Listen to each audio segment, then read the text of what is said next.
Bapak Ibu sekalian, serta teman-teman mahasiswa yang saya cintai, kita akan mulai acara kuliah umum pada pagi hari ini.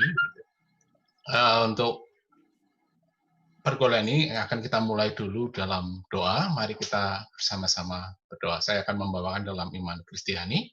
Teman-teman yang berkelainan keyakinan silakan mengikuti sesuai dengan keyakinannya masing-masing. Mari kita berdoa. Kami mengucap syukur padamu Tuhan untuk kasih setiamu dalam hidup kami. Kami mengucap syukur kalau Tuhan senantiasa menolong kami dalam segala apapun yang kami hadapi, yang kami lakukan.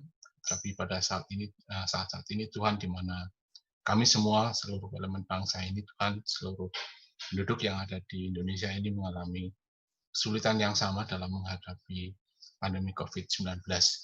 Tuhan, kami senantiasa berserah kepadamu karena kami percaya Tuhanlah yang akan senantiasa menolong kami, memampukan kami untuk menghadapi semuanya ini.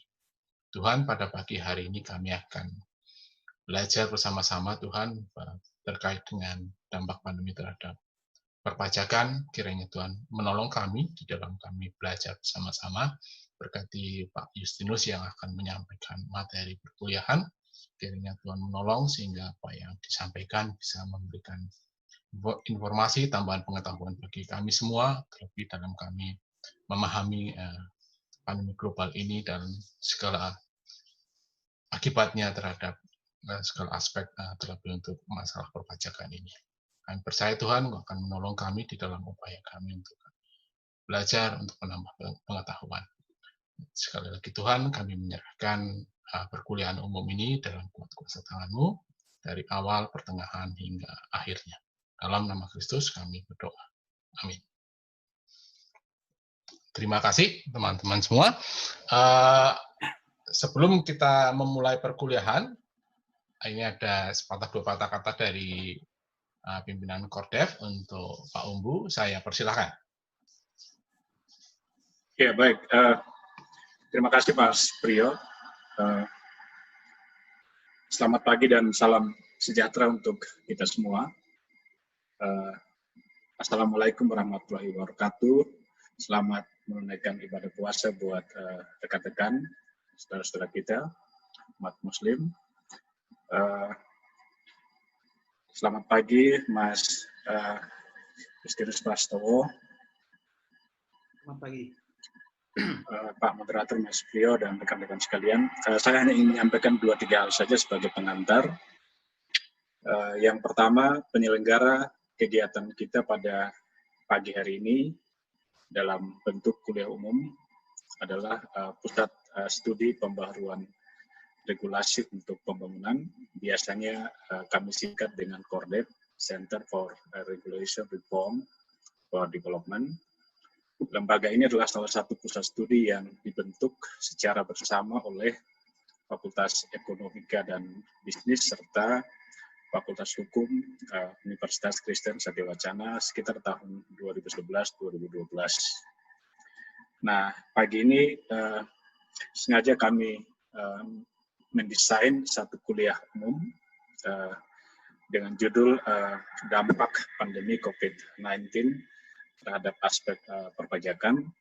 Oleh karena ada dua pertimbangan Pak atau Mas Justinus. Yang pertama, sebagai bentuk kepedulian kita terhadap bencana nasional, bencana non-alam, yang mungkin kami sebagai warga masyarakat perlu untuk mengetahui kira-kira sejauh mana kebijakan-kebijakan yang sudah diambil oleh pemerintah Republik Indonesia. Yang kedua, kebetulan pula di Fakultas Hukum dan Fakultas Ekonomika dan Bisnis kami mempunyai mata kuliah hukum pajak dan perpajakan. Sehingga ketika pusat studi ini dibentuk oleh dua fakultas itu, maka bagi kami sangat relevan untuk kami menyelenggarakan kuliah umum pada pagi hari ini. Yang ketiga, kami secara sengaja mendesain mengundang Mas Justinus Prastowo dengan dua alasan. Yang pertama, beliau ya sebelum terlibat atau masuk dalam lingkungan pemerintahan, hampir semua mengenal beliau. Beliau adalah Direktur Eksekutif salah satu pusat pengkajian atau pusat analisis perpajakan di Indonesia sehingga secara kepakaran dan kompetensi beliau memiliki itu. Itu alasan yang pertama.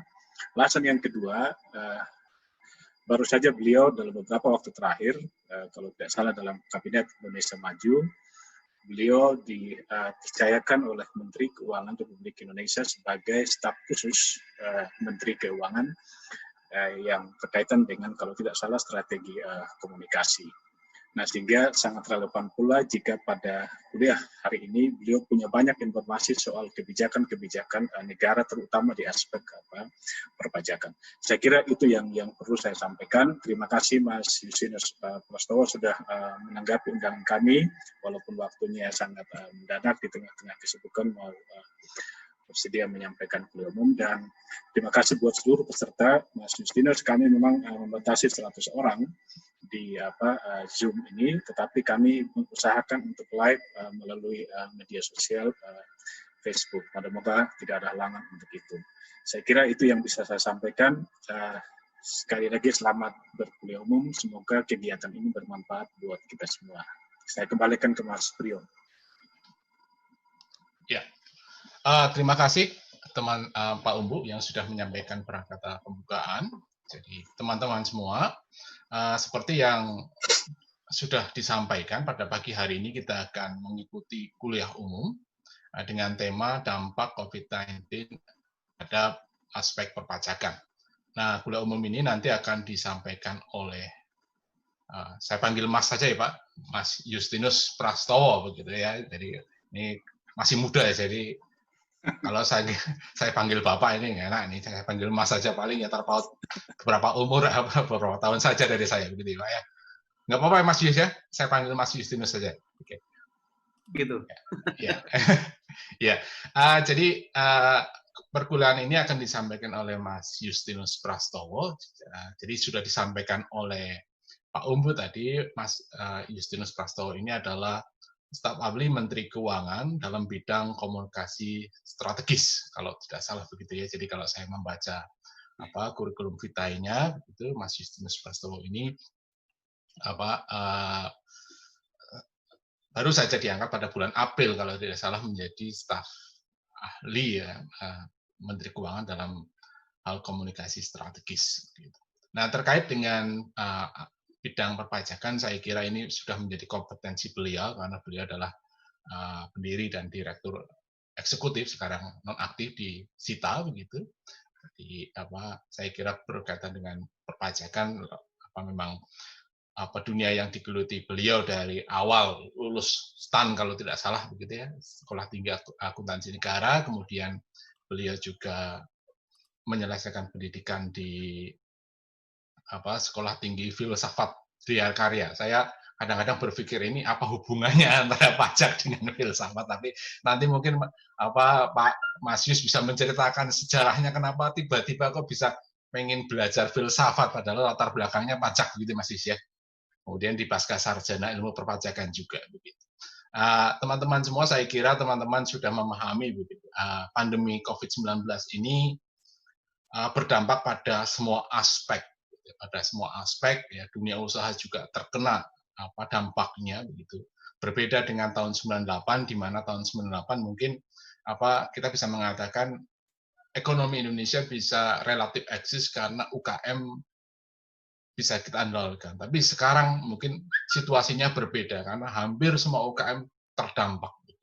Nah, terkait dengan itu saya kira aspek perpajakan juga terkena imbasnya. Bagi pemerintah sendiri, saya kira pemerintah juga mengalami persoalan yang serius berkaitan dengan penerimaan negara. Tetapi di sisi lain, pemerintah juga perlu berpikir bagaimana mengatasi persoalan ini dengan cara memberikan kebijakan terhadap dalam aspek perpajakan. Nah, teman-teman semua, pagi hari ini kita akan mendengarkan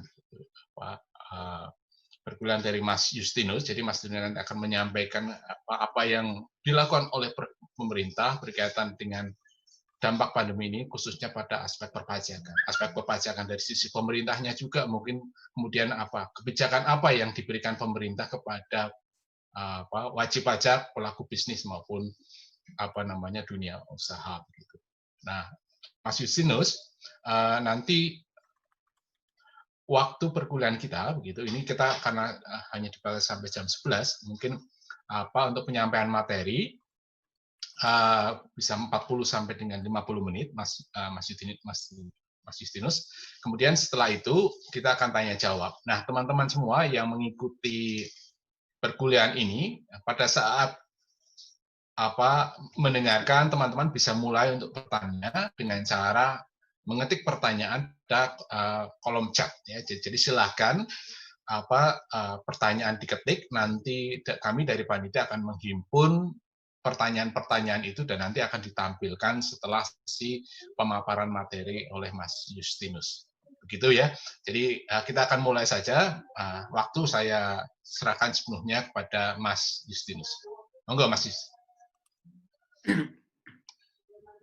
Baik, terima kasih Pak Umbu dan Pak Priyo. Ini karena dua dosen pengajar di kampus, saya panggil Pak, biar mewakili mahasiswa saya. Pertama, terima kasih atas undangan untuk saya. Ini sebuah kehormatan. Saya itu dari dulu punya memori yang kuat tentang Satya Wacana, terutama tahun 90-an itu kan Satya Wacana juga menjadi salah satu kiblat bagi aktivisme kampus yang pro pada rakyat, yang sangat kuat bagaimana advokasi dilakukan. Dan saat ini saya berkesempatan bicara dengan teman-teman UKSW yang menurut saya luar biasa. Pertama, selamat pagi, terima kasih kepada Pak Umbu yang telah mengundang. Selamat pagi buat para peserta. Dan pagi ini saya mau sharing tentang pajak. Mudah-mudahan bisa lebih mudah nanti saya sampaikan, karena pajak ini sesuatu yang cukup rumit, yang sudah rumit tidak disukai. Tapi kata satu orang ahli, Richard Ecclestone, itu mengatakan pajak itu necessary evil gitu. Jadi dia sesuatu yang buruk tetapi harus ada. Nah, barangkali paradok-paradok itu yang coba kita hidupi pada diskusi pagi hari ini. Ya, ini materi nanti bisa diminta ke panitia, saya kira. Sebelum ke materi, saya mau menjawab. Bisa dilihat ya materi saya? Bisa, Mas. Bisa. Ya. Sebelum ke sana, saya mau jawab dulu tadi Pak Priyo nanya. Kenapa kok tertarik belajar filsafat? Memang kesasar. Itu sebenarnya minat lama yang terpotong justru karena saya belajar akuntansi. Jadi ketika sudah selesai belajar akuntansi, saya merasa perlu meneruskan minat lama. Di bacaan-bacaan teori sosial dulu memang saya secara intens lakukan, terus aktif di beberapa komunitas, lalu punya kemewahan belajar filsafat lagi. Tetapi ketika belajar filsafat, secara tidak langsung, saya menemukan satu berkah gitu ya, yang tidak saya temukan dalam ilmu-ilmu empirik, yaitu refleksi filsafat yang membantu kita menerangi realitas empirik yang seringkali kita temui, lalu kita sulit membingkai atau merangkai kira-kira fenomen fakta itu bicara apa. Nah, persis dengan bantuan filsafat, ternyata dunia perpajakan yang selama ini amat teknikal, seolah-olah hanya urusan akuntansi, hitung-menghitung saja, menjadi lebih punya nilai, punya bobot. Terutama ketika saya coba letakkan dalam konteks konstitusi atau konteks-konteks normatif seperti isu keadilan, fairness, redistribusi, lalu kesejahteraan. Nah, filsafat ternyata menolong itu. Sejak saat itu, kami menggumuli relasi antara filsafat politik dan pajak, dan itu menjadi tema advokasi saya selama 12 tahun terakhir, bagaimana kita mengharus utamakan isu pajak. Karena sebenarnya kan hakikat dari filsafat politik atau politik itu sendiri adalah bagaimana mencari dua hal. Pertama, mencari nexus atau mencari kaitan, pengait. Antar isu ini bisa dikaitkan dengan apa? Ada ketimpangan kemiskinan, ada problem sosial, ada problem politik, ada kebutuhan untuk kesejahteraan, itu semua adalah fakta. Nah, bagaimana bisa dikaitkan satu sama lain, itu jadi penting. Nah, saya melihat pajak itu bisa mengaitkan itu. Karena pajak itu ada sentimen kelas, kelompok kaya, miskin, ada redistribusi, dan lain-lain, termasuk bagaimana kita melakukan leverage, mencari pengungkit supaya yang telah terkait itu bisa menjadi sebuah gerakan. Itu yang lalu saya lihat pajak punya potensi. Itu yang kami garap, sehingga pajak tidak sekedar isu akuntansi, isu teknis, tetapi menjadi isu-isu politik kenegaraan.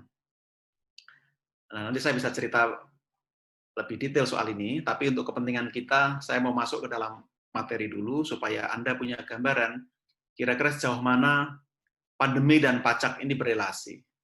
Dalam hal tertentu saya akan memperluas istilah pajak bukan sekedar pajak, tapi juga fiskal. Secara etimologis sebenarnya pajak dan fiskal tidak dipisahkan. Kalau pajak itu dari kata tax, taxare itu dalam bahasa Latin itu artinya menilai dan mengambil, lalu fiskal itu dalam bahasa Latin dan dipakai di Perancis terutama, itu juga berkaitan dengan hal keuangan publik. Jadi dua-duanya beririsan. Kita sekarang menghadapi era yang disebut banyak ahli sebagai VUCA. Sangat volatile. Volatile, berubah-ubah, lalu ya tidak tetap. Ya. Sehingga menciptakan ketidakpastian. Apa yang kemarin pasti, sekarang tidak pasti. Apa yang kemarin seolah-olah menjadi suatu hukum, ternyata goyah. Gitu. Nah, uncertainty menciptakan kompleksitas. Karena ketidakpastian tinggi, maka menjadi sangat kompleks. Hubungan-hubungan menjadi rumit, menjadi sulit diurai. Ya, contoh dalam pandemi ini, apakah mau karantina atau PSBB, lockdown, tidak lockdown, pelonggaran atau tidak, dan sebagainya. Berubah-ubah tiap hari. Boleh atau tidak boleh mudik, itu juga menjadi isu, gitu kan. Apapun jadi isu di Indonesia itu.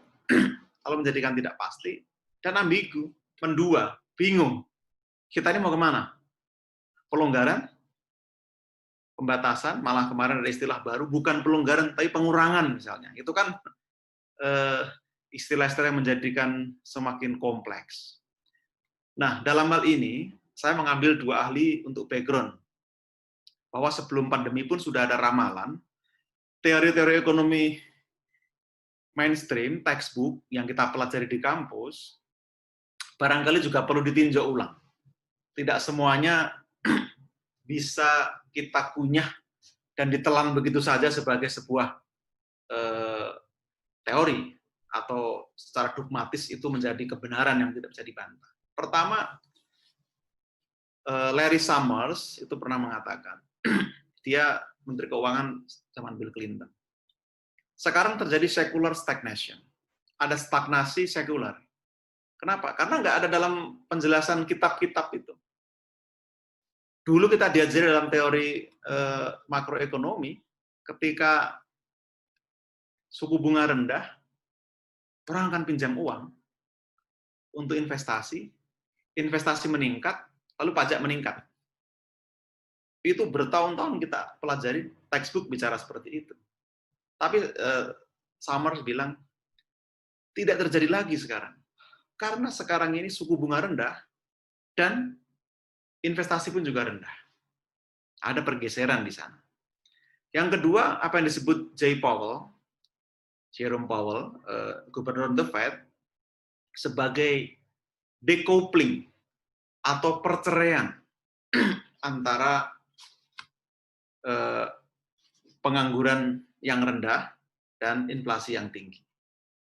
Dalam teori juga kita sering diberitahu kalau pengangguran rendah, yang bekerja itu berarti tinggi, rumah tangga mendapat income yang tinggi, lalu inflasi akan naik karena konsumsi meningkat. Ini tidak terjadi lagi sekarang.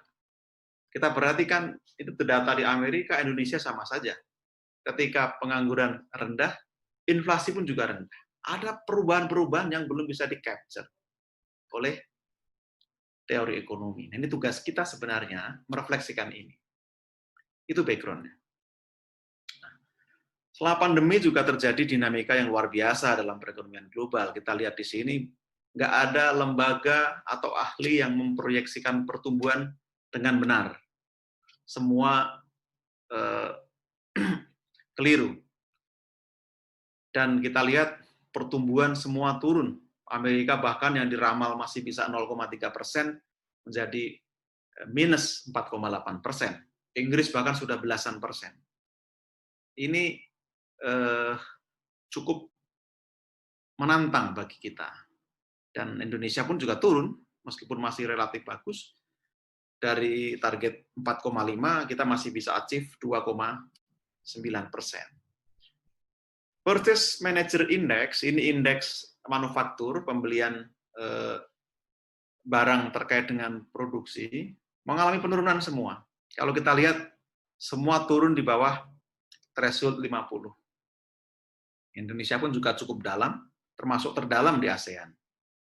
Karena ketergantungan kita pada impor cukup tinggi, sedangkan ada PSBB. Baru Cina yang naik, yang lain masih turun. Nah, Eropa, saya tadi pagi membaca Financial Times, ada harapan karena sudah bergerak untuk Eropa dari di bawah 20, sekarang sudah di atas 30. Artinya memang sudah ada geliat dalam ekonomi global ini. Ini Indonesia, semuanya merah. Kontributor PDB kita dari konsumsi, investasi, government spending, ekspor-impor, semuanya merah. Lalu dari sisi dunia usaha juga semua merah. Tumbuhnya berarti kan negatif. Manufaktur, perdagangan, dan lain-lain. Lalu bagaimana dengan APBN kita? Nah, merespon itu, Bapak Ibu, saya masuk dalam konteks ini Perpu dulu sebagai jembatan. Saya diskusi dengan Pak Umbu lama soal Perpu ini ya, berbagi pandangan tentang Perpu. Kenapa ada Perpu? Nah, background-nya tadi itu, ekonomi melemah, semuanya melambat, sementara kita butuh biaya untuk mengatasi pandemi, sedangkan penerimaan negara turun. Nggak ada ruang lagi. Kalaupun kita membiayai, pasti lewat defisit 3%. Dan Presiden pasti melanggar undang-undang. Kenapa? Karena terlalu lebar defisitnya. Keseimbangan primernya terlalu lebar. Apa yang terjadi? Ya harus mengubah undang-undang. Undang-undang 17 2003. Kalau itu diubah, prosedurnya normal mengubah undang-undang. Itu yang tidak mungkin kita lakukan. Maka diambil jalan tengah Perpu supaya cepat, karena banyak undang-undang harus diubah, bisa diubah sekaligus di situ. Ya, ini kontroversi ya, kita menggunakan metode omnibus, meskipun itu mungkin kontroversial, tapi terbukti untuk saat ini yang paling mungkin itu. Lalu Perpu bisa dikeluarkan 31 Maret. Setelah Perpu, cepat sekali. Refocusing, relokasi anggaran dilakukan pusat dan daerah. Sampai sekarang, daerah itu sudah bisa menghemat 58 triliun. Anda pernah mendengar kapan terakhir kali daerah atau Pemda itu menghemat anggaran? Dalam buku mereka yang ada itu menghabiskan anggaran. Kalau bukan karena COVID, mana mungkin mereka bisa melakukan itu? Di pusat juga sama, kementerian lembaga juga melakukan refocusing sampai kurang lebih 124 triliun bisa dihemat. Belum maksimal, tapi itu kabar baik, karena birokrasi ketika dipaksa, mereka bisa. Bahkan sampai detik ini mereka masih work from home, toh bisa memberikan pelayanan. Jangan-jangan banyak lagi efisiensi yang bisa kita lakukan pasca pandemi ini, kira-kira seperti itu. Nah, lalu Perpu ini fokus pada 3 hal. Kesehatan, jaminan sosial, dan stimulus ekonomi. 3 hal itu yang mau kita dorong. Kenapa? Karena kita antara hidup dan mati pada saat ini. Jadi fokusnya ke sana. Maka ditentukan defisit pun melebar menjadi 5,07%, lalu penerimaan negara memang turun, perpajakan juga turun, tetapi belanja sosial naik signifikan. Itu yang terjadi. Nah, ini kira-kira postur dari Perpres 54 yang menjadi turunan dari Perpu. Alokasi belanja negara untuk mendukung pemulihan ekonomi itu sekitar 355 triliun. Belum pernah sepanjang sejarah kita mengalokasikan uang sebesar ini untuk satu tujuan khusus gitu ya. Lalu ini akan terkait dengan dukungan konsumsi. Bansos itu 149 triliun totalnya, di situ termasuk prakerja, termasuk subsidi listrik ya. Lalu dukungan pajak itu ada 72 triliun. Subsidi bunga kredit, jadi para pelaku UKM itu diberi subsidi kalau dia melakukan pencatatan ulang atas utang mereka di bank. Bahkan mereka yang menjadi debitur ultramikro, KUR, Mekar, PNM, LPDB, Pegadaian, itu diberi subsidi bunga oleh pemerintah. 6 bulan diberi subsidi bunga. Bahkan terakhir Presiden menginstruksikan kalau bisa subsidinya full, jangan hanya sebagian. Maka harus diubah lagi anggaran kita menjadi full subsidi. Kurang lebih disediakan 43 triliun dan akan bertambah lagi untuk 60 juta pemilik rekening UKM. Lalu kompensasi untuk PLN Pertamina. Pembiayaan untuk memperbaiki atau mendukung kinerja BUMN juga dilakukan di sana, termasuk penjaminan untuk kredit modal kerja bagi UKM. Nanti UKM juga mendapat jaminan kredit kalau mau pinjam dengan bunga murah untuk modal supaya survive, supaya bisa segera bangkit pasca pandemi, silahkan. Channel yang melalui bank disediakan. Dan pemerintah memberikan penjaminan supaya bunganya murah dan mereka bankable. Itu yang dirancang saat ini. Nah, beberapa desain saya kira tidak perlu saya jelaskan. Ini relokasinya, ini kinerja APBN perubahan melalui Perpres, memang ada penyesuaian sana-sini. Nah, terakhir, memang ada pelebaran defisit. Kenapa? Karena tadi, penerimaan negara sampai April semakin mengkhawatirkan. Belanja makin bengkak. Tadi Presiden minta, tambah dong untuk UKM, subsidinya. Bansos ditambah lagi, Bapak Ibu, sampai dengan Desember ini diperpanjang, tidak cuma September, sampai Desember diberikan, nambah terus. Ya nggak apa-apa buat rakyat. Dari mana uangnya? Utang. Memang kita paling besar tahun ini menerbitkan SBN, utang, kurang lebih ditargetkan sekitar 1.006 triliun, itu nanti dari utang. Tetapi, utang ini kan kita manage dengan baik. Karena mau nggak mau kita hanya bisa berada dari SBN, kita membeli dari menjual ke Bank Indonesia, menjual ke market domestik, dan juga menjual ke global, seandainya memang diperlukan dalam bentuk US dollar. The Fed sudah memberikan komitmen untuk repo SBN Bank Indonesia itu senilai 60 miliar dolar, jadi sampai 900 triliun. Mereka sanggup merepo SBN kita. Saya kira ini juga kabar baik karena terkait dengan trust kepada Indonesia. Nah, ini ada pelebaran-pelebaran yang dilakukan. Lalu apa yang dilakukan pemerintah saat ini, Bapak Ibu?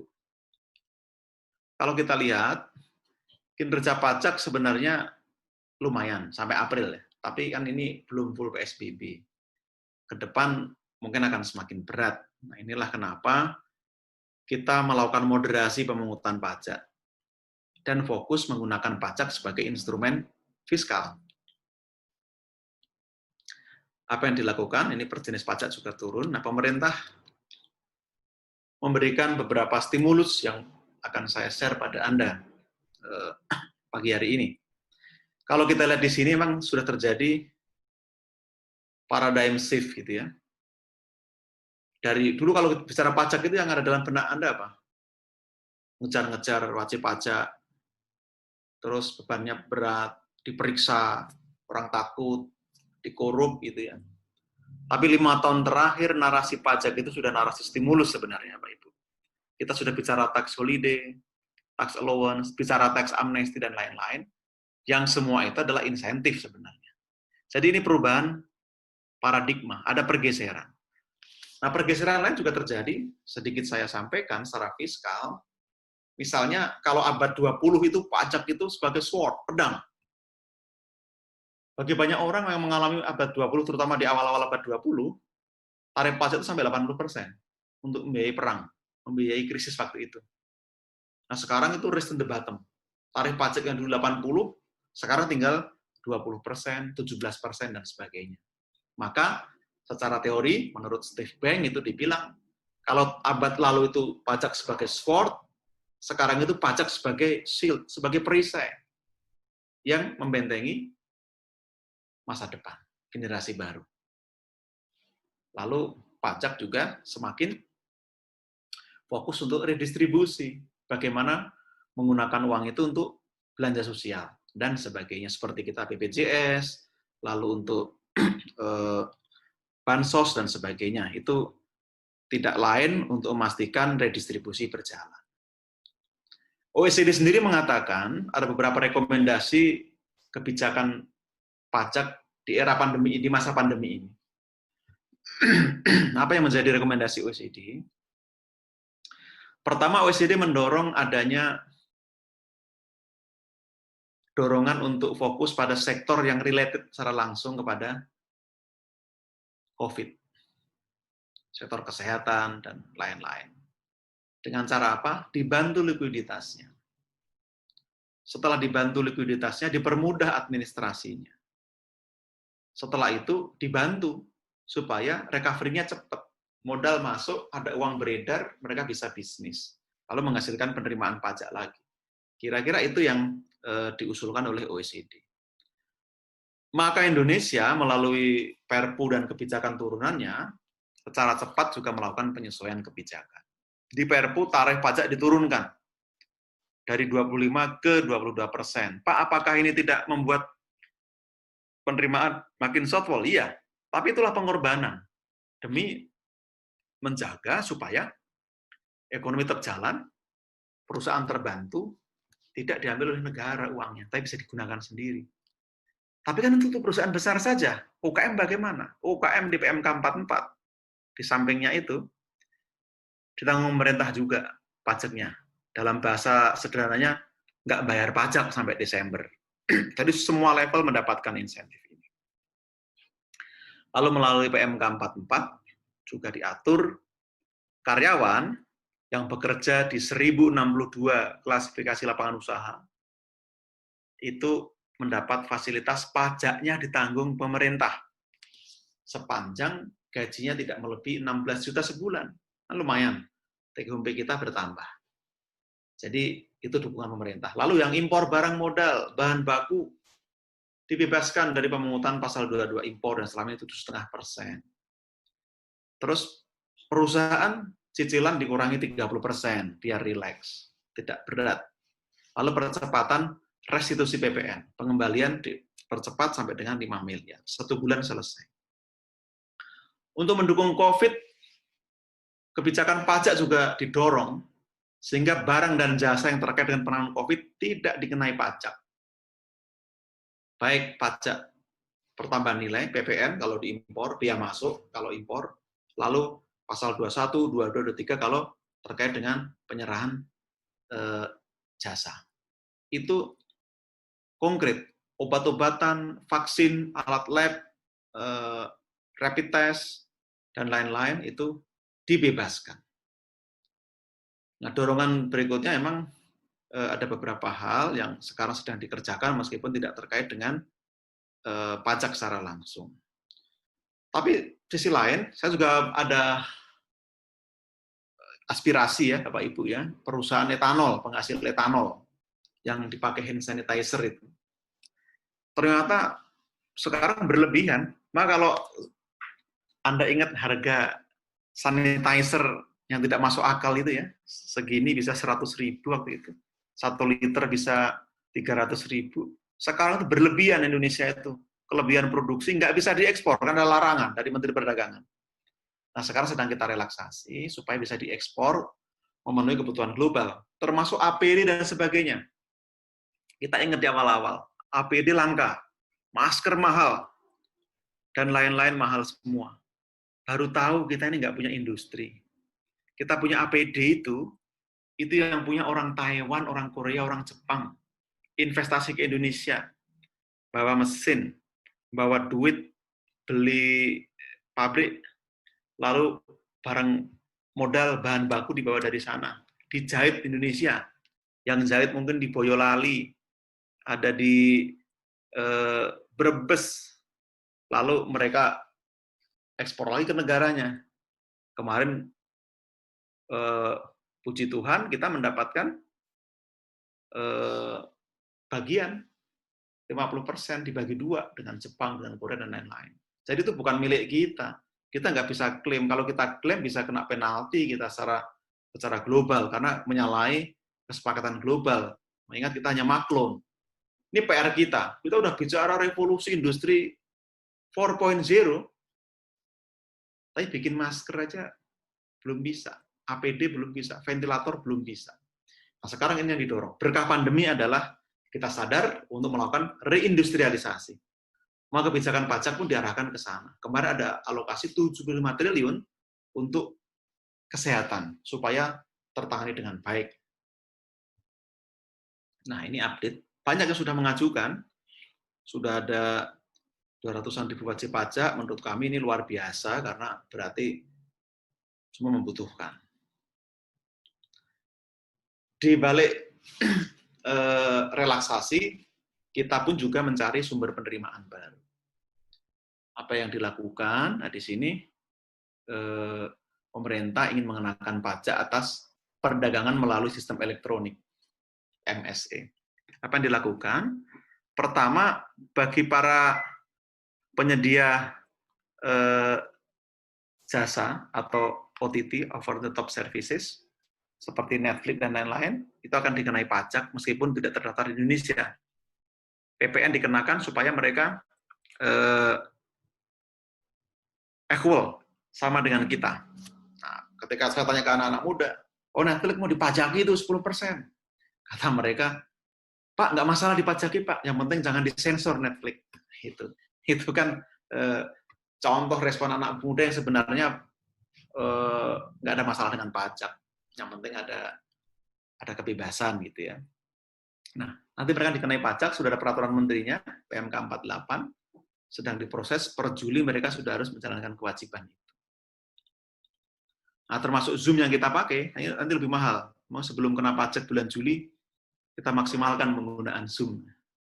Mudah-mudahan ada inovasi dalam negeri sehingga membuat lebih murah. Lalu PPh juga akan dikenakan, tapi ini masih menunggu kesepakatan global. Kita berkomunikasi biar tidak salah. Kita komunikasi dengan OECD dengan G20, arahnya mau kemana pemerintah. Nah, yang penting sekarang fairness-nya. Yang terdampak semua mendapatkan. Perguruan tinggi itu agak terlupakan menurut saya untuk dapat insentif. Nah, nanti nih Pak Priyo bisa mengusulkan. Saya sudah 2 kali ini webinar dengan perguruan tinggi. Bagaimana nasib anak-anak yang kuliah ini nggak bisa bayar SPP nunggak? Kalau tunggakan SPP-nya tinggi, kampus yang rugi karena sebagian besar kan pendapatan itu masih dari uang SPP.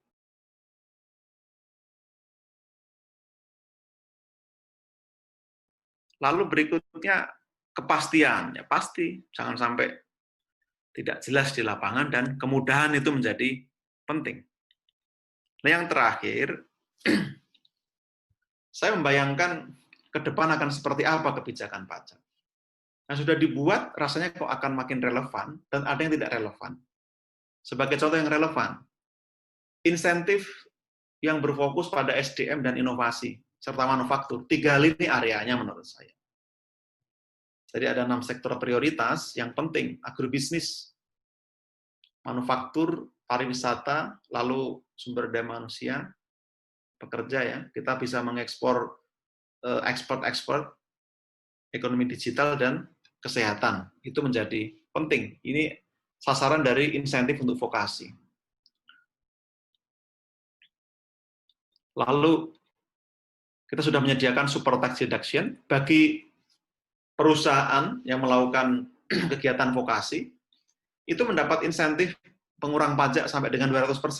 Nah, nanti UKSW itu bisa kerjasama, menyediakan konten, modul, metode pelatihan, lalu menggandeng atau digandeng perusahaan, kan banyak itu di sekitar Boyolali dan lain sudah, saya beberapa kali ke Boyolali, banyak sekali. Nah, kalau mereka melakukan pelatihan dalam rangka upscaling, itu bisa diklaim oleh perusahaan. Ini menurut saya opportunity. Jadi ada demand di sisi perusahaan, berarti ada potensi supply dari sisi kampus. Ini harus Anda tangkap sebagai peluang.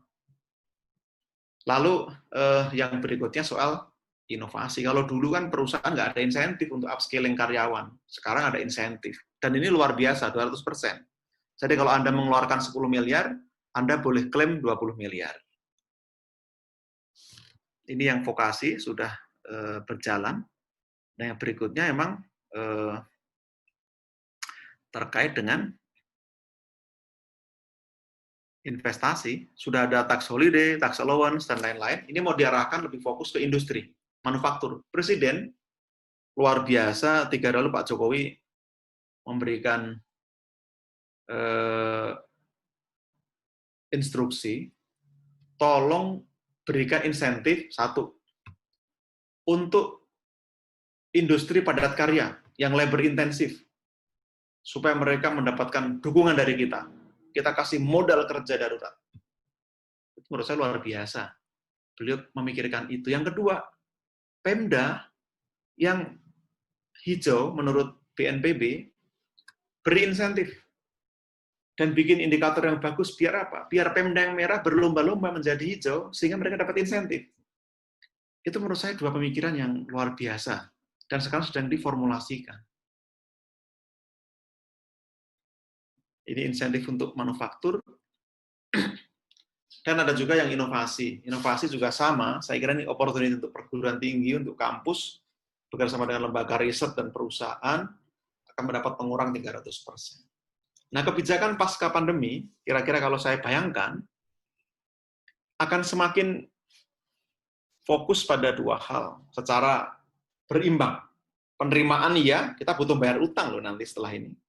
Lalu untuk stimulus, biar ekonominya tumbuh. Perumusan kebijakan pun akan lebih deliberatif, inklusif. Sampai sekarang ini, kebijakan itu bermula dari asosiasi usaha, industri, dan lain-lain memberikan masukan, lalu dibahas, diformulasikan. Nah, menurut kami ini menjadi penting dan signifikan menjadi model ke depannya. Penggunaan teknologi semakin masif seperti yang kita lakukan ini, maka selain memberi kemudahan juga memberikan peluang ke depan secara pajak. Administrasi kan lebih baik pasti, tapi peluang juga muncul. PPN akan menjadi fokus, bukan PPH ke depannya. PPH cukup rumit, memungut pajak langsung itu rumit, ada perlawanan, ada penghindaran. Nah, kalau PPN lebih mudah, bisa dijaga, dicegat dari berbagai lini transaksi misalnya. Nah, dengan membangun ekosistem yang baik akan lebih baik. Ekonomi digital juga akan jadi fokus, ini kami kira cukup relevan.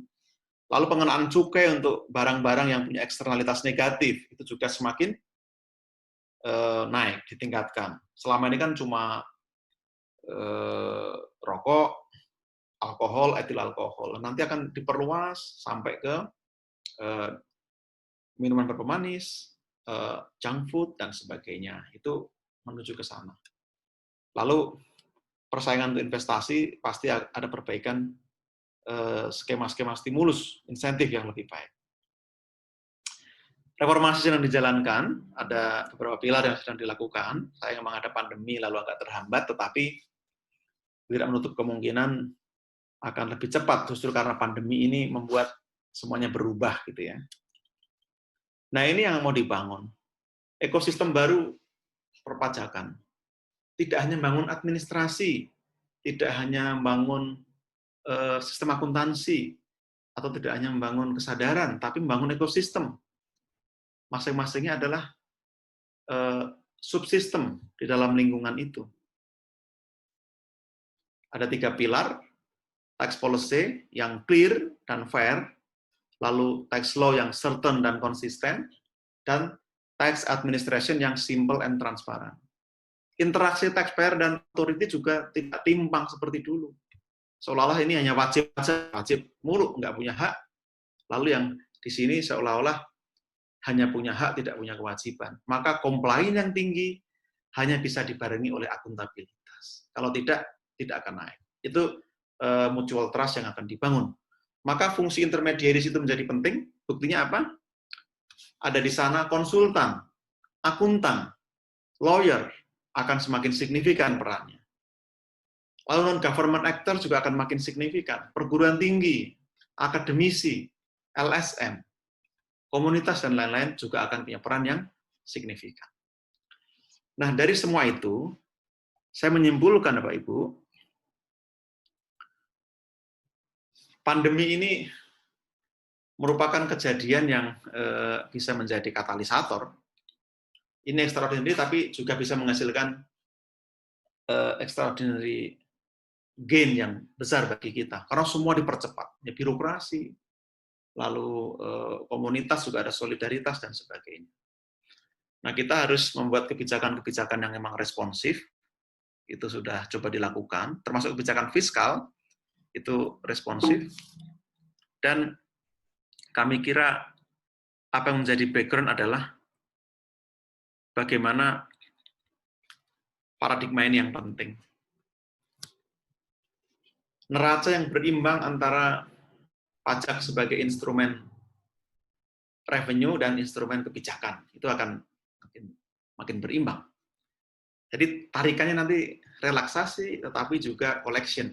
Itu menjadi seni bagi petugas pajak. Lalu kebijakan fiskal akan saya sebut multi-center orkestrasi. Banyak pemain, banyak pelaku, nggak cuma pemerintah, swasta, kampus, LSM, dan lain-lain. Nah, ini juga mendorong kebutuhan akan kepemimpinan di semua level yang lebih demokratis. Istilahnya berakar di lokal, disegani di global, dan berbuat lebah di sepanjang musim. Itu yang kira-kira kita bayangkan. Nah, Bapak Ibu, itu tadi paparan saya. Kita masih punya banyak waktu untuk diskusi, tapi sebelum saya kembalikan, saya ingin summarize begini kira-kira. Kita belajar banyak hal karena pandemi. Saya ingin mengambil hikmahnya, bukan mengambil musibahnya gitu ya dari pandemi ini. Satu yang menjadi tantangan buat kita adalah, akankah corak atau ideologi ekonomi berubah pasca pandemi? Apa yang disebut kapitalisme, apakah akan ada revisi pada kapitalisme, atau justru ada penguatan pada kapitalisme? Sekarang muncul istilah dari Sana Zuboff misalnya, surveillance capitalism.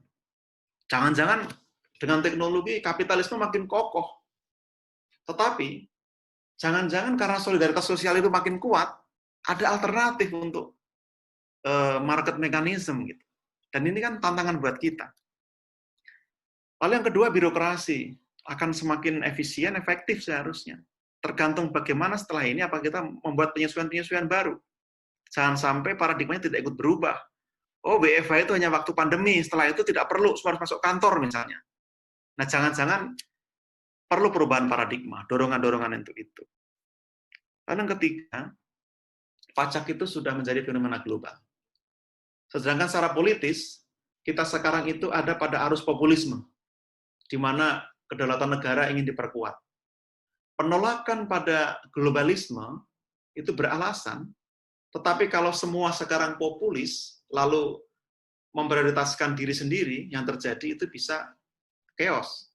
Karena lalu perdagangan internasional menjadi terganggu.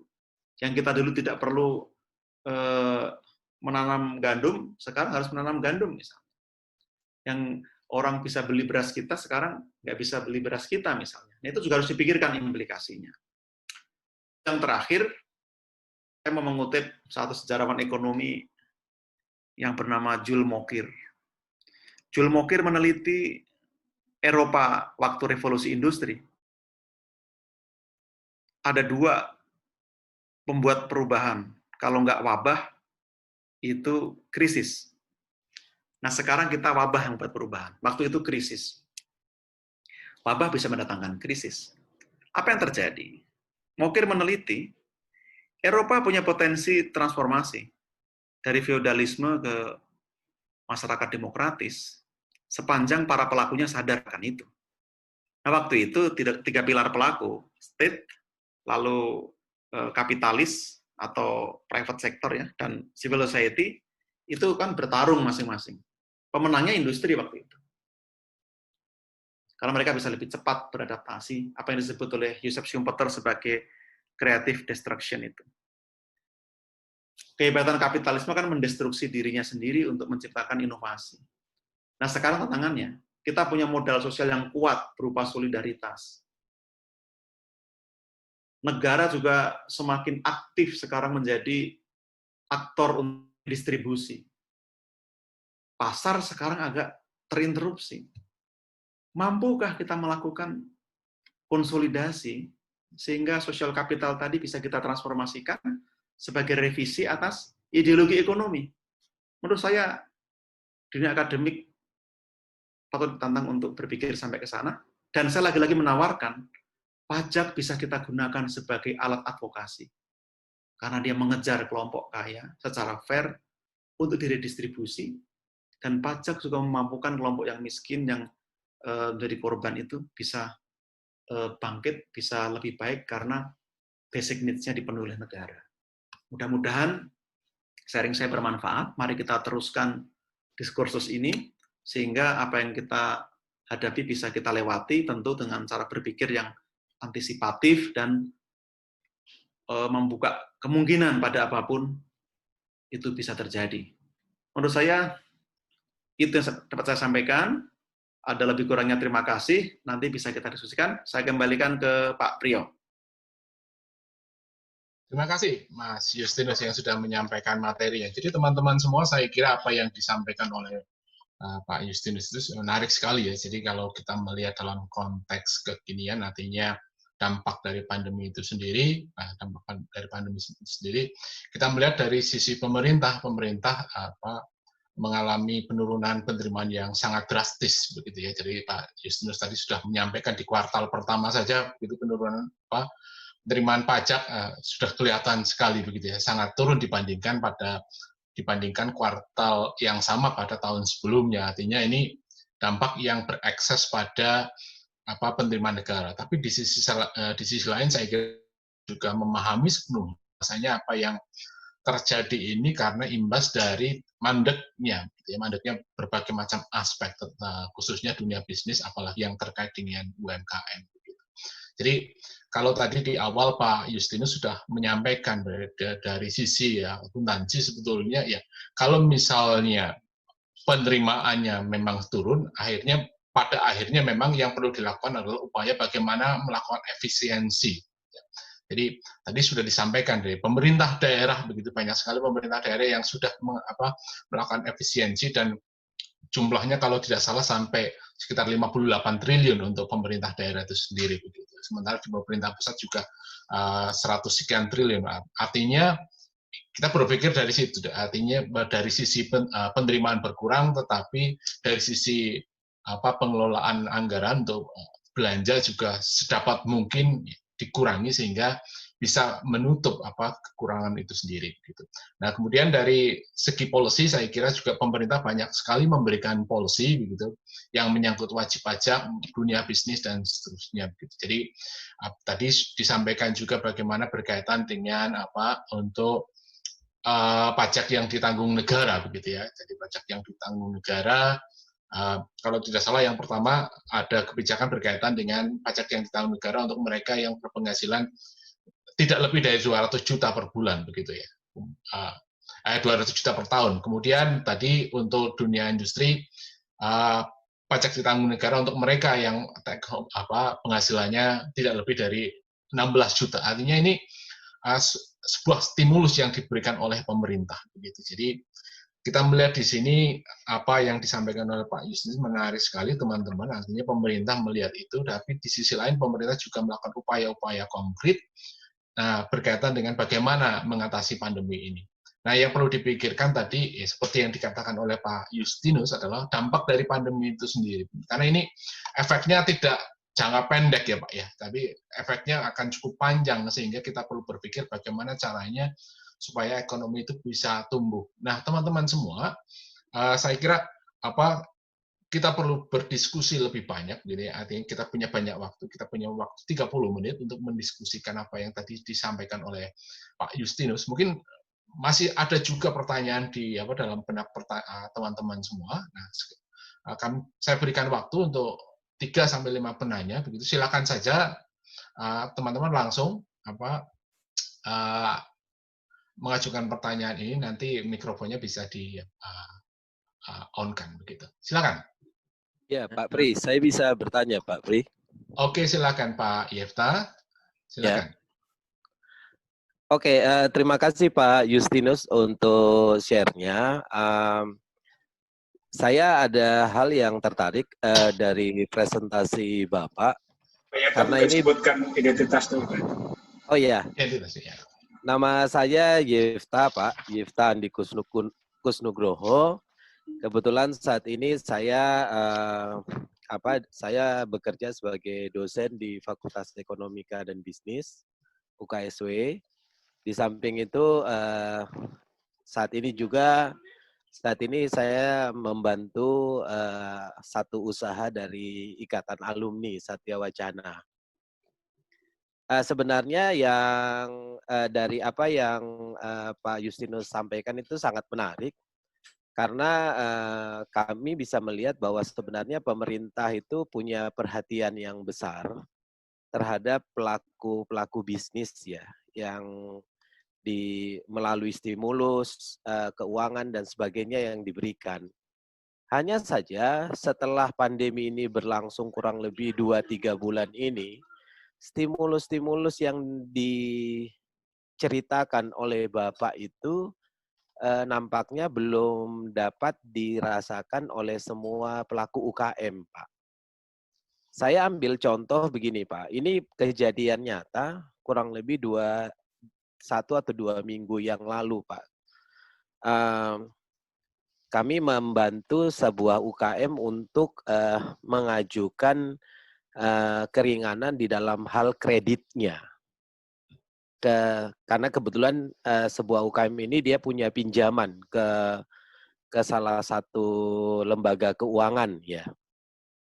Tapi yang dijawab oleh lembaga keuangan tersebut adalah bahwa insentif yang dijanjikan oleh pemerintah itu belum ada.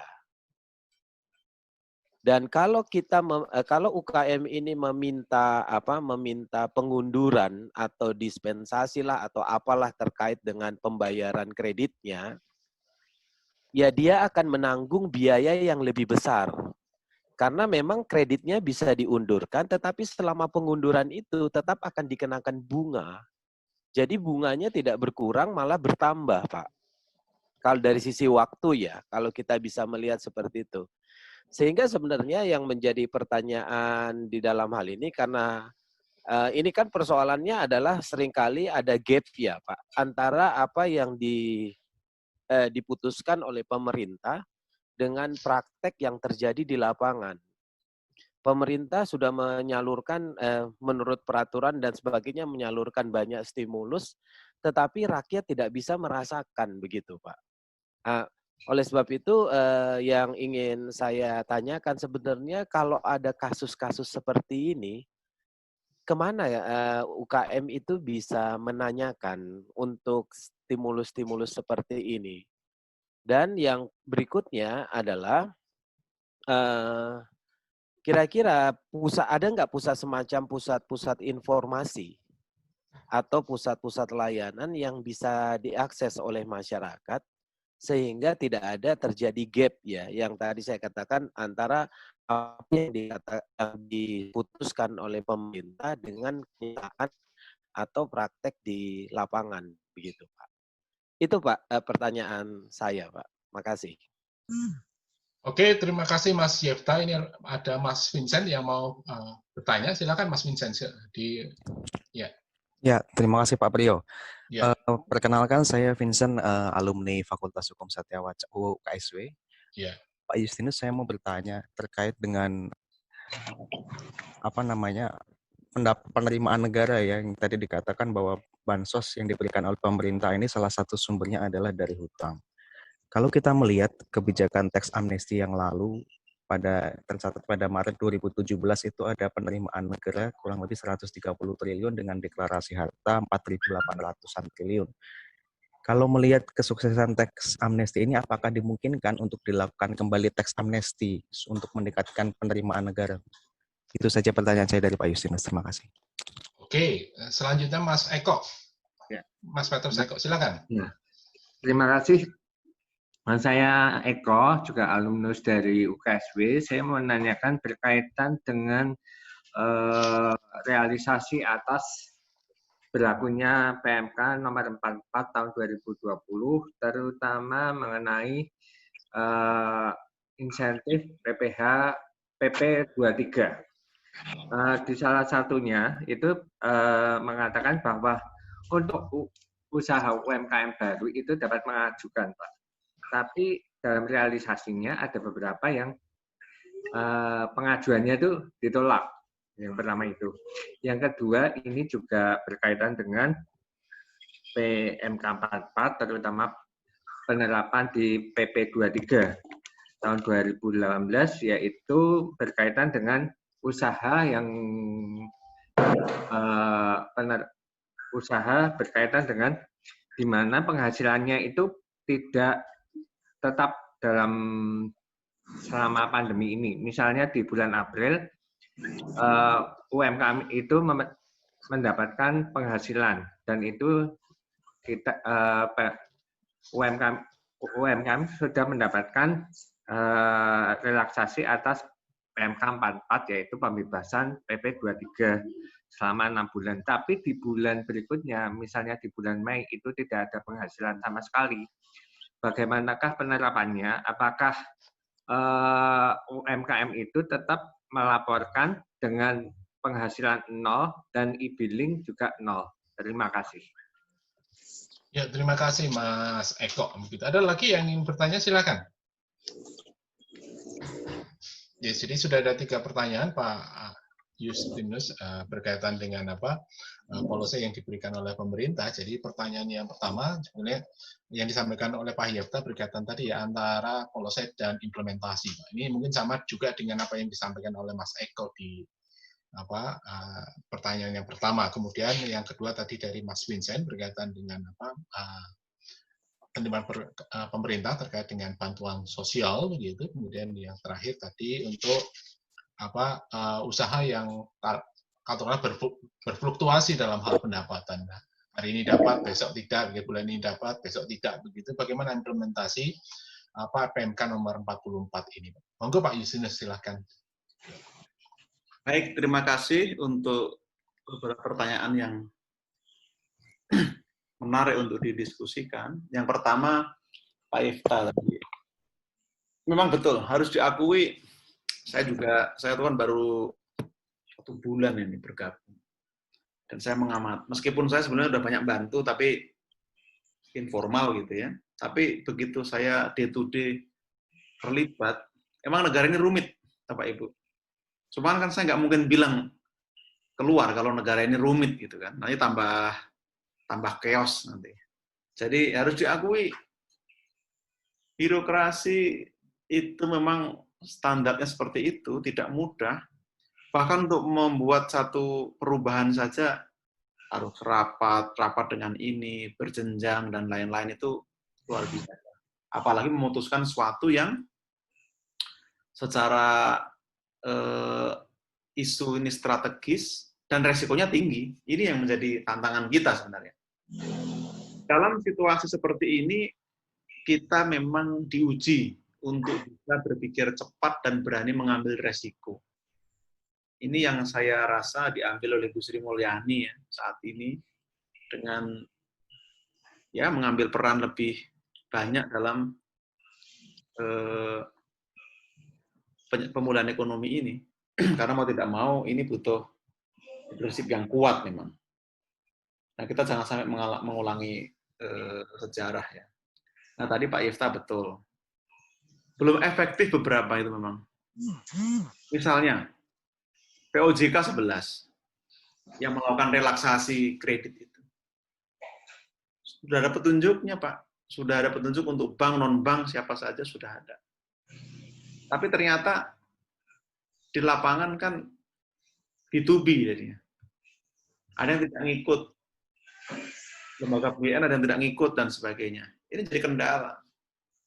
Nah, problem ini yang belum sebenarnya teratasi. Minggu lalu makanya kami melakukan rapat lagi dengan untuk memastikan supaya ada perbaikan di sini.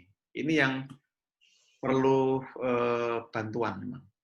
Untuk skema yang ditawarkan OJK, itu relaksasi ya Pak ya itu. Itu relaksasi artinya kalau sekarang tidak mampu ya memang ditunda. Seharusnya tidak bunga berbunga karena mereka bisa mengajukan restrukturisasi. Kalau kesulitan likuiditas, jangan bebankan pada konsumen. Itu yang penting. Nah, saya mau memberi poin lain kepada Pak Yifta karena ini terkait juga dengan terkait juga dengan yang sedang kita siapkan. Kami rencana emang peraturan menteri itu selesai minggu ini ya, tapi kayaknya karena mau lebaran agak sulit untuk bisa diselesaikan, tapi diharapkan minggu depan semua selesai. Apa yang disiapkan pemerintah, sudah ada PP 23, lalu kemarin akan diturunkan dalam peraturan menteri. Untuk kredit ya ultra mikro, UMI itu, lalu KUR, debitor KUR, dana bergulirnya Kementerian Koperasi, lalu UKM-nya Pemda, termasuk Pegadaian, dan lain-lain itu kan diberikan subsidi.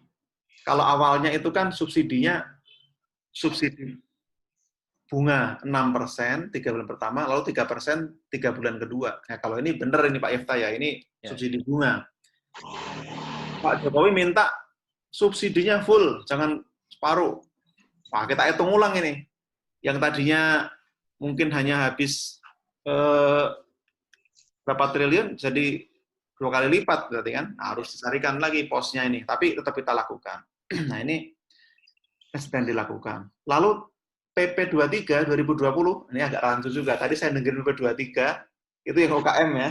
Ini ada PP 23 baru 2020 yang pemulihan ekonomi nasional. Sekarang saya mikirnya itu yang PEN, tapi oke. Nah, yang PP PEN itu mengatakan UKM menjadi prioritas pemulihan ekonomi nasional. Bagi UKM yang nanti punya kredit sampai dengan 500 juta, berhak restrukturisasi, termasuk yang punya kredit sampai dengan 10 miliar, itu berhak mendapatkan restrukturisasi.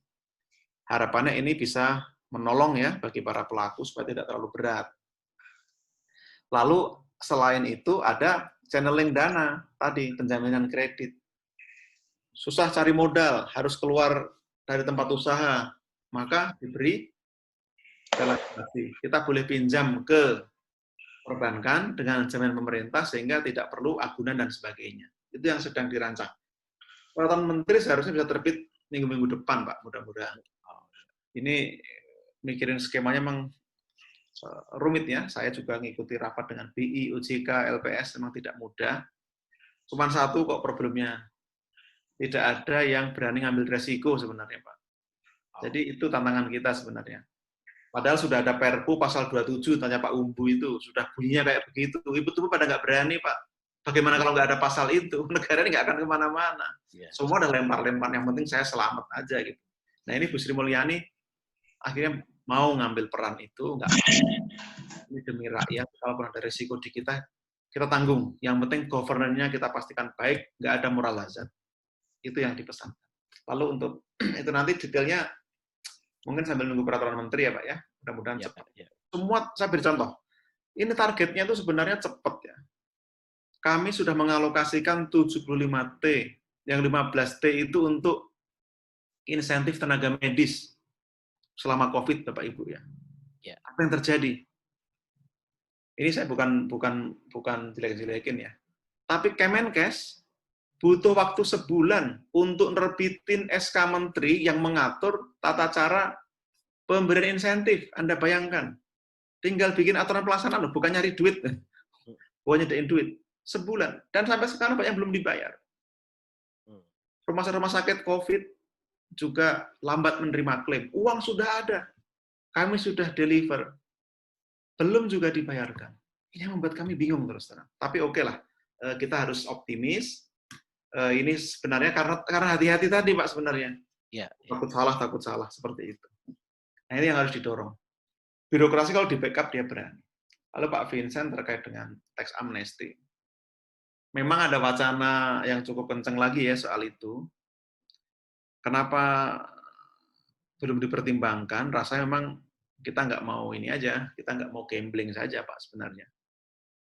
Amnesti yang kemarin itu meskipun sukses dari sisi deklarasi, tapi menyisakan trauma sebenarnya kan. Dalam arti begini, yang pada berjanji itu tidak sepenuhnya memenuhi janjinya. Dan ketika setelah itu mau dikejar, susah. Kenapa? Karena masing-masing pada mencari backup. Ya backup itu bisa politik, bisa macam-macam. Menjadikan sulit. Inilah negara kita ya. Harusnya sudah transparan semuanya bisa kebuka. Sudah ketahuan pun, nggak bisa dipegang, Pak. Karena apa? Karena dia punya backing. Ini masalah besar kita. Nah, yang dikhawatirkan, memang itu terulang lagi. Jadi, para pejabat akhirnya takut mengambil sebagai beban sejarah, tetapi kalau memang nanti ada pembicaraan yang lebih terbuka, kami kira kami juga terbuka saja, Pak. Nanti cari jalan tengahnya. Berapa persen tebusannya gitu kan. Lalu Anda bisa balik lagi, toh kita butuh duit gitu ya. Jangan sampai gini maksud saya. Jangan sampai ongkosnya lebih mahal dibanding kalau bayar bunga ke Bank Indonesia gitu kan. Kan hitung-hitungannya gitu ya, Pak ya. Hitungan bisnisnya. Kita nerbitin obligasi ke BI, kalau lebih mahal ongkos tax amnesty ya jangan diambil. Tapi kalau itu lebih murah ya mendingan kita ambil. Kira-kira kan begitu.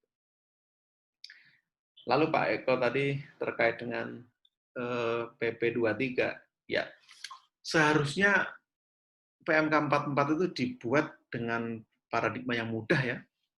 Tapi kalau di lapangan ada yang tidak standar, tolong disampaikan Pak. Kira-kira problemnya di mana? Karena kan jelas itu harusnya selama di UKM tidak boleh 4,8 miliar kan batasannya kan. Silakan bisa apply itu. Ya tiap bulan memang tetap harus membuat billing kan karena ditanggung, tetap harus dihitung kan. Tapi kan pajaknya tanggung pemerintah. Ada pajaknya tapi tidak perlu SSP, disetor gitu kan. Kan itu yang membedakan ditanggung dengan dibahas. Nah, itu technical. Nanti silakan di KPP mana itu dipersulit. Silahkan sampaikan ke saya, nanti WA aja ke saya.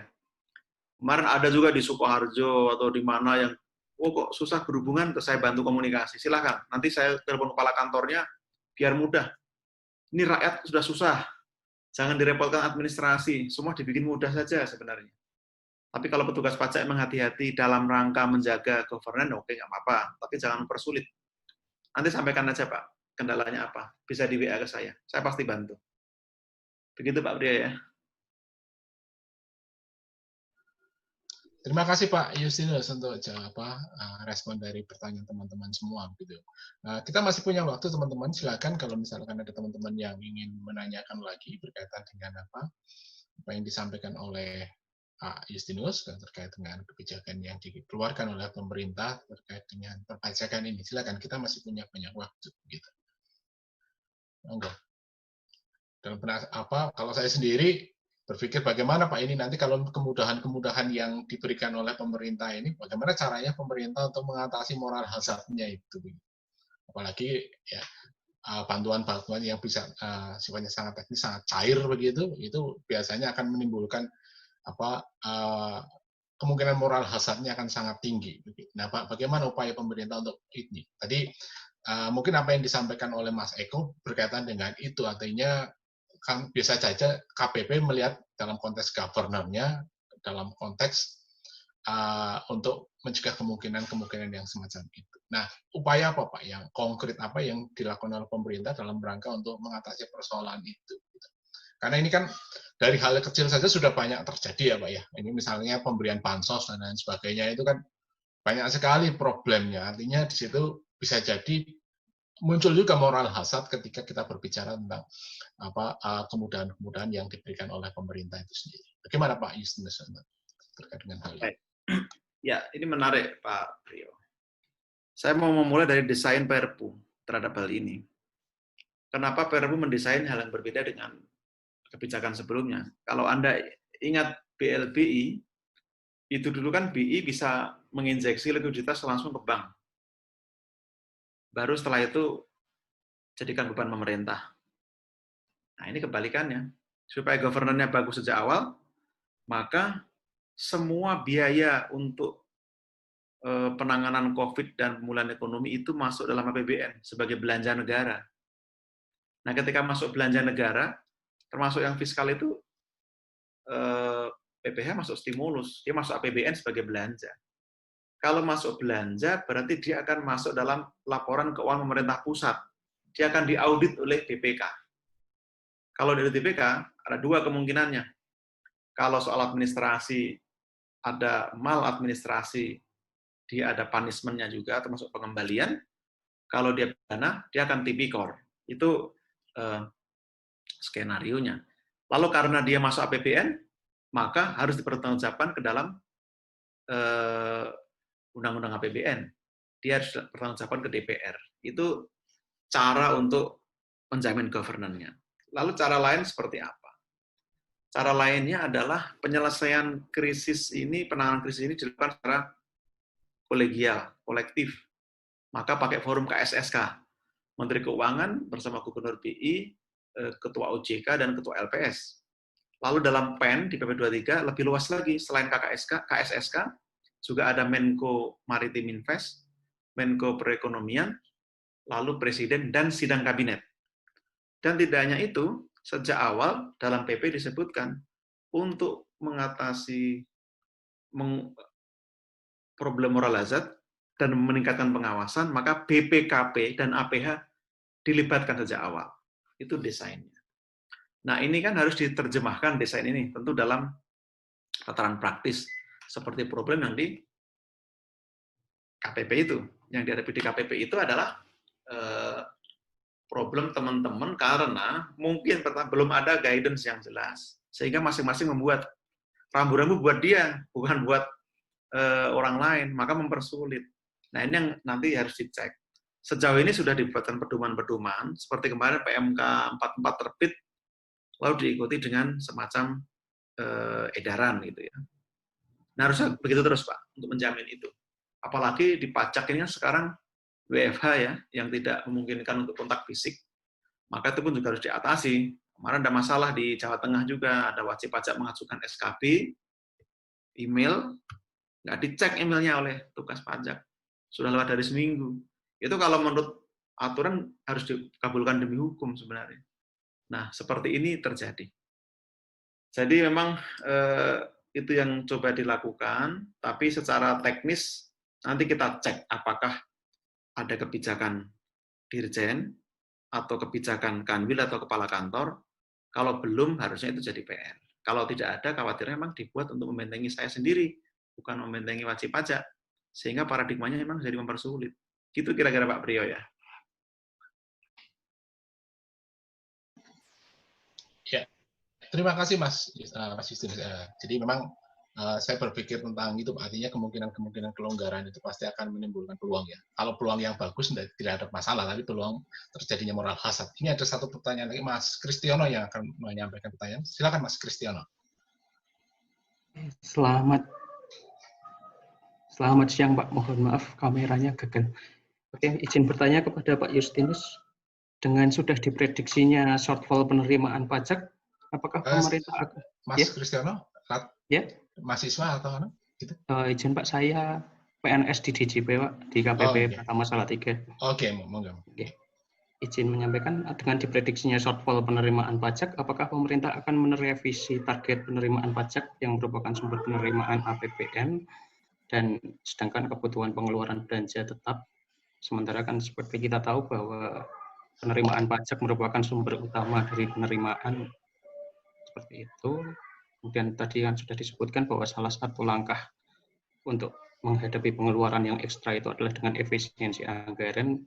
Kemudian apakah ada langkah lain terkait dengan penerimaan? Kemudian yang kedua, izin menanggapi juga untuk pertanyaan dari Pak Eko tadi tentang PP 23.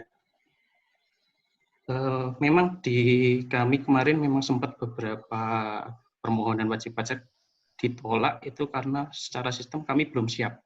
Jadi dari kantor pusat itu, karena ini pengajuan untuk insentif PP 23 dilakukan secara online, jadi yang dilakukan validasinya secara sistem, ada kesalahan di sistemnya, dan itu sedang proses perbaikan dan masih diperbaiki, yang membuat beberapa permohonan wajib pajak untuk mengajukan surat keterangan PP 23 itu ditolak secara validasi, tapi langkahnya pun juga sebenarnya sudah diantisipasi.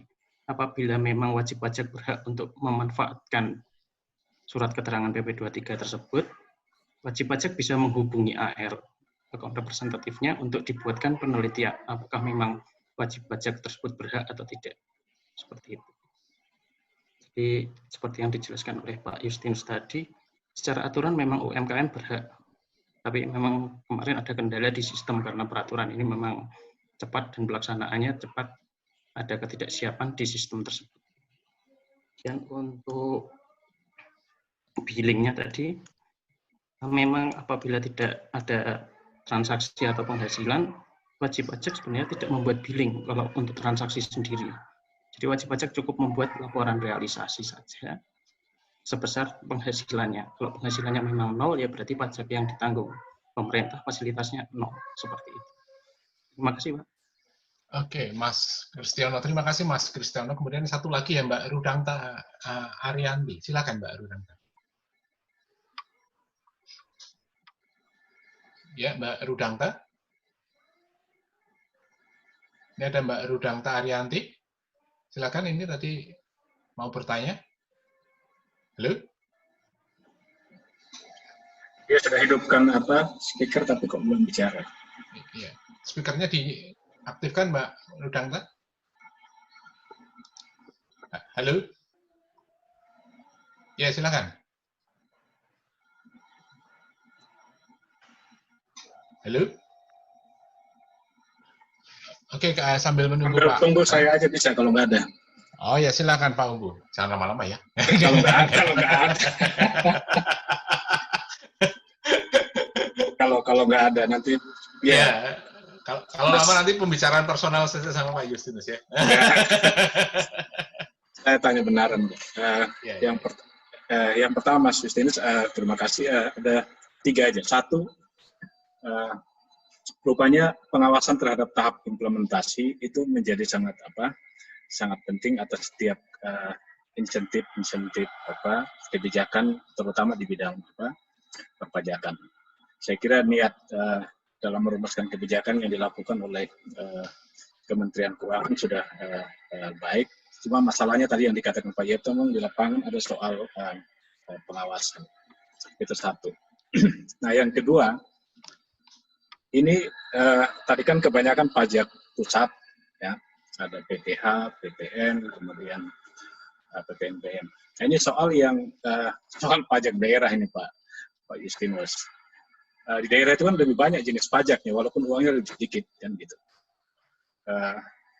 Nah, ini ada beberapa daerah yang sudah lakukan itu, insentif-insentif perpajakan, tapi ke sebagian besar belum, karena itu juga beban bagi masyarakat di daerah. Mungkin perlu, saya tidak tahu, memang Kementerian Keuangan tidak langsung bisa berhubungan dengan kepala daerah, tapi mungkin dengan koordinasi dengan Kementerian Dalam Negeri sebagai leading sektor dalam rangka pengawasan terhadap Pemda. Yang terakhir, terhadap perguruan tinggi, terutama PTS, Pak Justinus Prastowo, ini kan kayak contoh kami, KSW, ini kan hampir 80% atau 90% sumber keuangannya kan mahasiswa. Uang kuliah, pasti dampaknya ada juga buat orang tua dan walinya. Sementara kami berbeda dengan PTN, ya itu kan subsidi, dia ada subsidi setiap tahun lewat apa PBN. Nah, mungkin perlu juga menjadi perhatian untuk insentif-insentif terkait perpajakan yang menjadi ranah Mas Justinus, terutama di Kementerian Keuangan. Itu saja, saya singkat saja. Makasih Mas Priyo. Oke, terima kasih Pak Umbu. Mungkin langsung saja Mas Justinus untuk direspons. Ya. Baik, nah terima kasih ada Mas Kristiono, KPP Salatiga. Ya, ini saya udah lewat beberapa kali, keren ya, sejak ada tol ini tambah eksotis gitu. Tapi saya belum pernah mampir KPP Salatiga malahan saya. Nanti kapan-kapan saya main. Kalau diundang main silahkan. Kita ke Salatiga ya. Shortfall ya, menurut proyeksi sampai April ini ada pelebaran. Maka defisit kita melebar lagi, Mas. Dari 5,07 menjadi kemungkinan 6 sekian persen. Karena pajak itu shortfall-nya diperkirakan bisa di atas 30%. Tapi baseline yang diminta memang tidak boleh lebih rendah dibanding 1.100 triliun. Itu yang diharapkan. Artinya tidak boleh di bawah 20% shortfall-nya. Itu yang diharapkan. Nah, mudah-mudahan teman-teman bisa tetap menjaga ini. Ini tidak mudah memang, harus diakui tidak mudah. Karena di lapangan kan praktis aktivitas terhenti ya. Anda mau mengamati potensi susah. Nanti datengin orang, dia bilang, saya kena COVID nih, pasti Anda nggak berani untuk masuk. Gitu kan. Pajak berdampak. Kalau dipanggil nanti dia bilang, saya PDP gitu kan nanti. Pasti nggak berani. Nah itu salah satu contoh. Ini tidak mudah, tapi sekarang coba kita kreatif, kita geser ke yang online, yang digital, yang kira-kira emang jejaknya bisa dicek dari digital, itu mungkin bisa dioptimalkan, termasuk memanfaatkan data yang ada. Meskipun juga tidak mudah, karena kondisi itu tetap penting soal pajak itu. Ability to pay itu kan kondisi saat ini, bukan kondisi data saya 2-3 tahun lalu gitu. Meskipun 2 tahun lalu saya ada income 1 miliar yang belum dilaporkan dan Mas Kris tahu ya kan, kalau dihimbau sekarang saya akan bilang nggak punya duit gitu.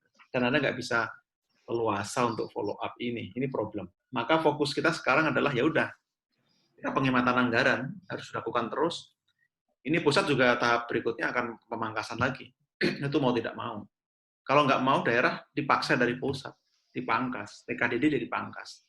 Toh tidak ada aktivitas yang signifikan kok selain menangani pandemi ini sebenarnya gitu.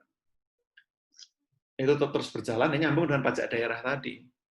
Pajak daerah memang problematis karena objek pajak daerah itu kan aktivitas sebenarnya. Kalau nggak ada aktivitas ya nggak ada pajak daerah.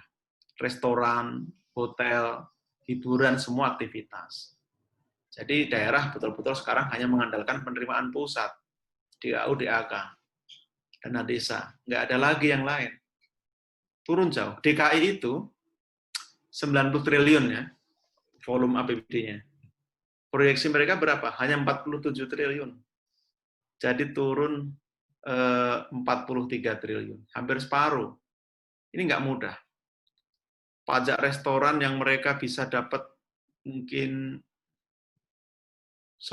ya 5 triliunan. Yang terjadi apa? Dengan adanya COVID ini ditanggung oleh pusat, tapi 3 triliun untuk Indonesia, ya jauh lebih kecil. Ini nggak akan bisa nutup. Nah, di sini perlu daerah untuk pintar-pintar berhemat, termasuk daerah itu bisa menerbitkan obligasi. Ini yang seringkali lupa. Daerah itu bisa terbitin obligasi, mencari pembiayaan, dan kadang-kadang itu lebih murah. Nah, Jawa Tengah itu udah beberapa tahun terakhir ini mewacanakan terbitin obligasi. Nanti coba kita cek, kami juga coba membantu Jawa Tengah, supaya bisa pembiayaan lebih baik. Jawa Tengah, Jawa Barat sudah siap rasanya dengan obligasi. Mudah-mudahan itu bisa cepat, sehingga uang masuk bisa lebih cepat. Dan akuntabel, karena dengan punya utang itu kita juga kerja keras gitu loh. Nggak seperti sekarang. Kalau ngandelin DAU, DAK, ya sudah. Leha-leha lalu nggak perlu kerja keras. Itu yang menurut saya menjadi penting. Nah, efisiensi dan lain-lain. Lalu terkait dengan pengawasan. betul sekali. Bansos ini adalah bansos kali pertama soal kemanusiaan yang sangat besar. Sebelumnya kan politis semua, jadi gampang manage-nya. Salah pun nggak apa-apa, nggak ada orang komplain. Tapi kalau sekarang, karena kemanusiaan, hati-hati. Nah, beberapa orang menghitung sekarang itu bisa tepat sasaran 70% udah bagus. Melihat data yang seperti ini, kualitasnya. Padahal, ya ini memang challenge ya buat kita, Bapak Ibu, soal data tunggal itu jadi PR kita. Single ID jadi PR kita. Itu PR kita besar memang. Nah, untuk bansos itu, akhirnya saya tadi kembali ke solidaritas sosial. Yang bisa mengawasi masyarakat. Silahkan, ini jadi momen solidaritas, diawasi. Yang sudah mendapat, ya jangan dapat lagi, berikan ke kelompok lain yang tapi ada juga, mohon maaf bukan jeleknya ya, tapi ada juga kelemahan kearifan lokal itu. Di beberapa desa yang punya value komunalismenya tinggi, apa yang terjadi? Bagi rata. Jadi satu desa itu kalau dapat alokasi dana desa 1 miliar, penduduknya 100 kakak dibagi 100 kakak. Kayak miskin dapat semua gitu. Itu kan nggak tepat sasaran juga sebenarnya. Tapi oke lah, ada yang seperti itu. Kalau ada yang nggak dapat di sebuah desa di NTB, mending semua nggak dapat, dikembalikan semua. Itu juga jadi problem kadang-kadang. Nah, terakhir soal PTS, betul. Minggu lalu kita diskusi soal PTS ini. Ini problem. Ada 2 solusi yang sedang kita pikirkan. Saya kan dulu membantu lama itu yayasan perguruan tinggi swasta, asosiasi. 1, kita harus membentuk semacam endowment fund, dana abadi pendidikan. Surplus lembaga pendidikan tinggi ini kan dipajak boleh digunakan, tapi hanya 5 tahun batasnya. Dan itu sangat rigid infrastruktur. Ini perlu relaksasi, kalau perlu untuk endowment, sehingga kalau kita punya endowment fund, kita leluasa menggunakan dana abadi, kita ambil dari hasilnya. Itu akan lebih sustain. Ini alternatif pertama yang dipikirkan. Yang kedua, itu didorong untuk merger pada akhirnya. Tapi tentu harus diatur. Bagaimana Indonesia itu jumlah PTS itu lebih banyak dibanding Cina, Bapak Ibu, RRT. Jadi jumlah PTS di Indonesia itu 2 atau 3 kali lebih banyak dibanding Cina. Padahal penduduk kita hanya 1/5 dari Cina.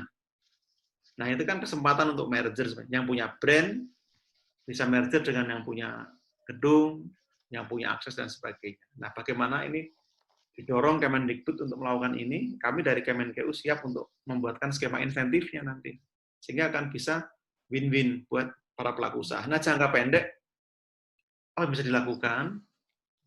Karena pendekatannya ini income, dan kami tidak bisa menggunakan mahasiswa sebagai unit penerima, selain yang sudah masuk dalam Kartu Indonesia Pintar Kuliah ya, maka caranya ya pihak perguruan tinggi memang harus masuk dalam skema PEN tadi untuk bisa mendapatkan 1 restrukturisasi kalau punya utang, dan channeling kalau mengharapkan kredit baru dengan bunga murah.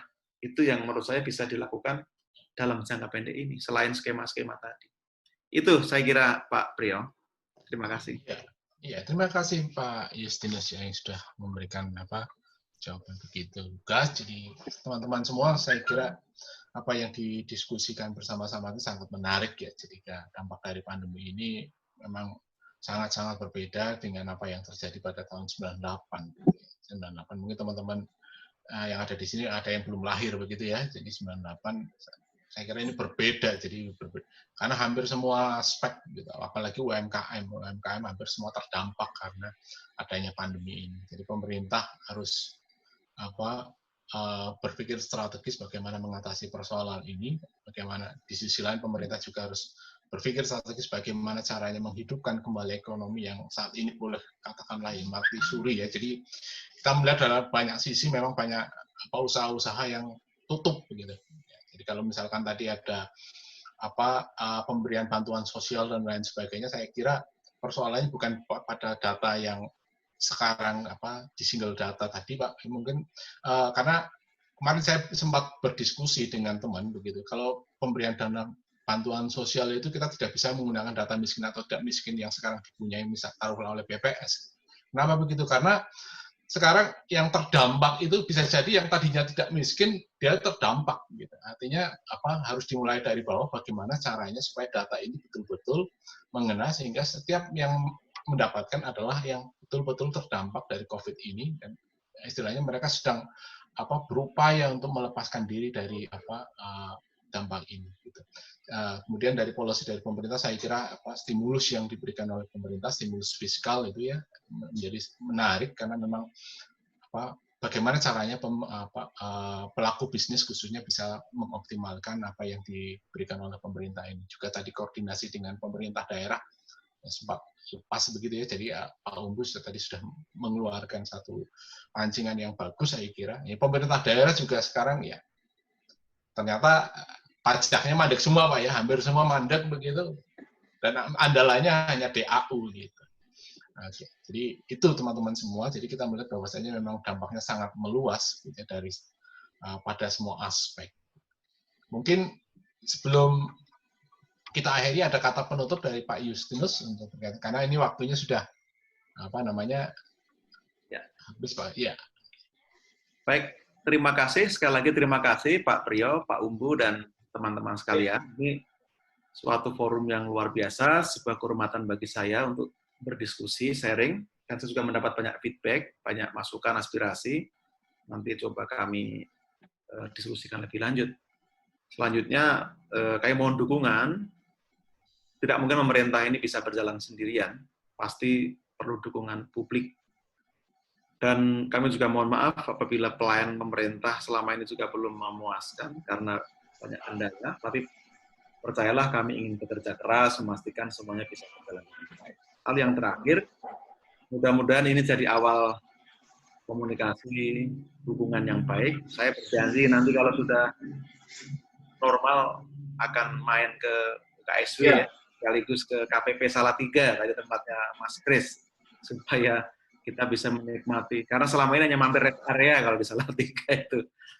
Jadi Salatiga pasti sangat menarik dan nanti kita bisa follow up.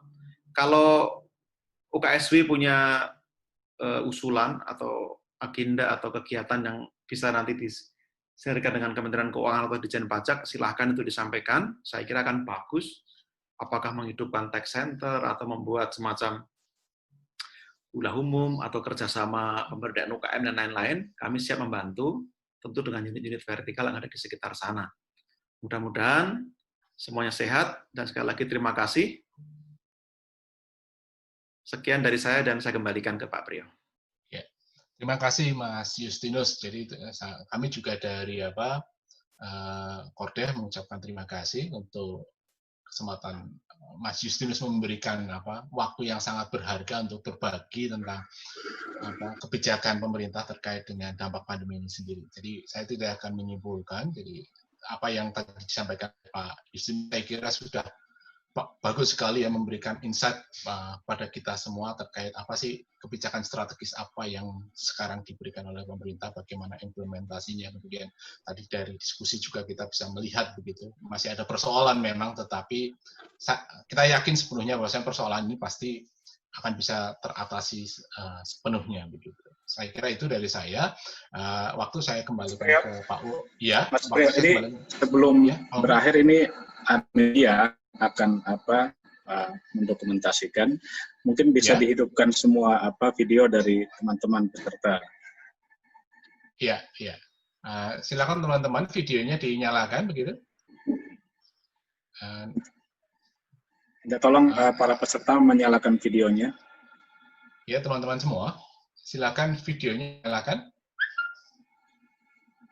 untuk kita ambil gambarnya. Oke, saya nggak tahu ini harus aba-abanya seperti apa. Iya. Gimana, Vincent?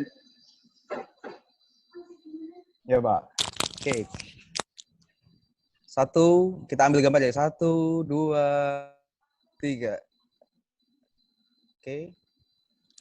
Sekali lagi. Ya. Kita ambil gambar satu kali lagi.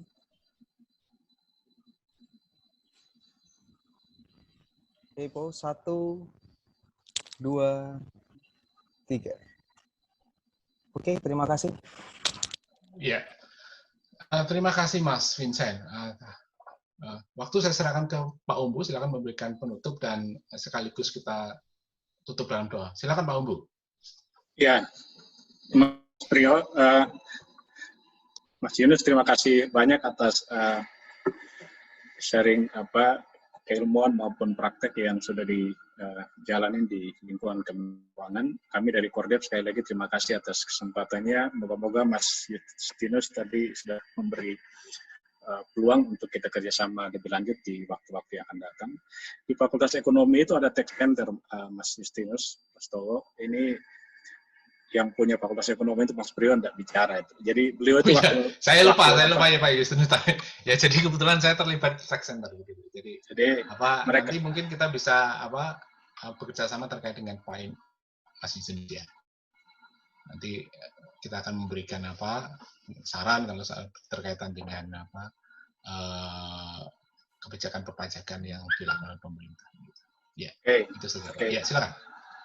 Ya, bagi para peserta terima kasih semuanya. Kita akan tutup dengan doa. Saya akan menutup menurut iman Kristiani, teman-teman yang tidak semua bisa menyesuaikan.